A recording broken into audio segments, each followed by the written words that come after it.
Hey, what's going on, y'all? It's your boy 3 Stacks in this thing, representing the squad, Team Kings of Games, baby. Today we're going over the best deck in the world. I'm so happy. It seems like the previous 3 ban lists were just like making Herald more and more powerful every single time. Then they released a structure deck that made the deck even more insane. I feel like indirectly Konami's like 3 Stacks. We want your deck to thrive. We're gonna hop into this main deck. We're not gonna waste any time. I'm really excited about this deck. It's like beyond full power at this point. We play 3 of the man himself. This man is the best boss monster in the game of Yu-Gi-Oh! Contrary to what others would say about him. He is like literally the oppression. Like getting him on the field says you cannot play Yu-Gi-Oh! Him plus Christia is an auto scoop. 3 copies of Pom Pom Girl, aka Princess Katana, aka Hiya! She's a really awesome and powerful card, allowing you to abuse this deck with so many different Light Fairy engines because she searches them out. She's also the only monster you ever want to tribute for Herald. So I play 3 of her because I actually like opening up with her. 3 of the God card. This is the God card. I'm opening up with this card. It almost guarantees your victory because Herald plus Christia is way too powerful. If your opponent can't special summon and activate effects, they better be playing True Dracos. That's all I have to say. 3 copies of Star Seraph Scepter. And also 3 copies of Star Seraph Sovereignty. This is your going second combo. It's better going second because you want to pop your opponent's cards versus your own. But with prep at 3, it's also really cool to pop your own down at the Herald by setting it, draw a card, and then prep and turn the regular prep into a pre-prep, which is really cool. Stick Chair is amazing, and I call it Staff Throne. We're playing 3 copies of Manju as well. It's not the equivalent of Gildagra, but it's 1/2 of what you need. Then we also play 2 Honest and 1 Christia to sum up the monster count.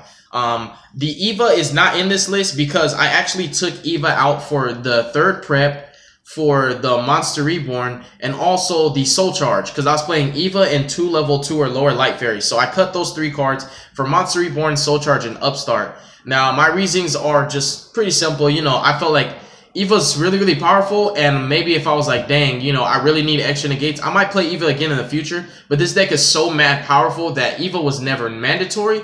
And it was just like icing on the cake. So if I really wanted to be greedy, I could play Eva because she's a really powerful card. She was in my previous Herald of Perfection deck profile that I did recently. For the spells, dude, I'm so happy to finally be able to do this. How many times have I been saying that prep's gonna come off the list? I called that years ago, dude. Like, I was like, rituals aren't doing nothing. They might as well just give us 3 preps. Dude, we have all the preps. Full power, bro. Let's get it. Yes. The pluses are real, dude. Like, they can warning you or deep barrier, and this just gets you the +1 immediately. 3 pot, I don't care about what I banish. This deck searches so much. As soon as you get Herald and Christia on board, banish whatever. You just want fairies in hand. 3 copies of the Las Vegas. This is just amazing. It's the Monster Reborn, and it recycles Monster Reborn. I had to say that, dude. And it just searches everything. It searches for days. It's the grind game synergy. 2 Optimus Prime to search your field spell. 3 Dawn in the Herald. You absolutely need to play 3 of this. If you want to ritual summon Herald consistently, you have to open up with this card sometimes too.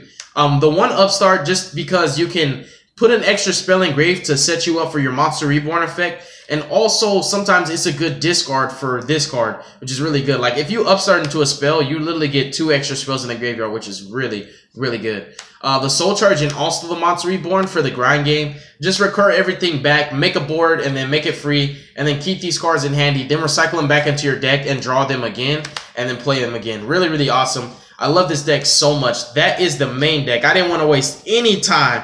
You guys already know how we get down with these Heralds, baby. I was ready for this, man. I'm so hyped. The extra deck is 2 Herald of the Arclight for your Gildagra. You can play Elder Entity Natiz if you want to turn Gildagra into a weapon going second and blow up 2 cards. If you can still make Herald after that, make sure you make a second one so you can link off your Gildagra so you don't leave yourself susceptible to being hit with a 2K beater or something like that. Skull Dread, because it's easy to make this card going first. If you open up with pre-prep Benton and Star Seraph Sovereignty, basically, like, you'll have to be able to draw into another combo piece. Like, if you have, like, Soul Charge or Monster Reborn or Ritual Sanctuary can recur something back, you can make your Skull Dread first turn, which is really amazing. You just can't use 2 Sovereignties because they have the same name. But it is still possible to make this card first turn. Especially, like, when you open up with the Nuts. Like, it's a win more card. Decode Talker, Proxy Dragon for links. Proxy is really important to link off your Gildagra and a Herald.